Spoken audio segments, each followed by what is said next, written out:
Sphere, इसको हम लोग आज पढ़ेंगे कि स्फीयर क्या होता है। जो फुटबॉल होता है, वॉलीबॉल होता है, जो बच्चे जो गेंद खेलते हैं, वो जो शेप होता है स्फीयर का होता है। वो जो उस तरह का जो शेप होगा वो स्फेरिकल का होता है। अब स्फीयर में जो होता है जनरली, हाँ, ये वाले जो है स्फीयर का आपका पिक्चर है। स्फीयर में यहां से यहां तक जो हो गया आपका रेडियस हो गया।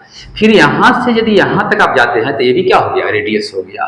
फिर यहां से यहां तक आते हैं तो ये भी क्या हो गया, रेडियस हो गया। फिर यहां से यहां तक आते हैं तो ये भी रेडियस, मतलब सेंटर, ये वाला सेंटर हो गया। तो सेंटर के इसके सरफेस के किसी भी पॉइंट को हम यदि ज्वाइन करा देते हैं तो वो रेडियस का फॉर्मेशन होगा। और एक स्फीयर में सारे के सारे रेडियस मेजरमेंट में क्या होंगे, इक्वल होंगे। अब इसके हम देखते हैं इस स्फीयर का जो है फॉर्मूला के बारे में देख लेते हैं कि स्फीयर में कितने फॉर्मूला होते हैं, क्या होता है। तो सबसे पहले इसका वॉल्यूम देखते हैं।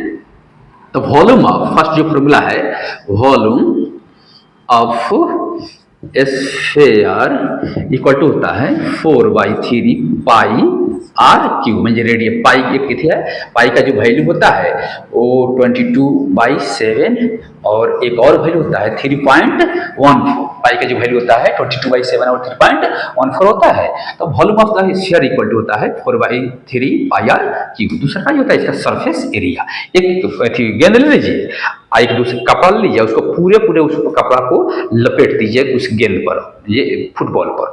तो जितना वो कपड़ा लगेगा उसको पूरा ढकने में, उसको उसी को कहते हैं हम उसका सरफेस एरिया।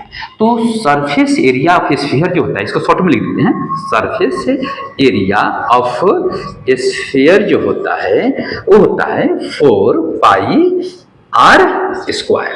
ये दो ही स्फीयर में फॉर्मूला होता है।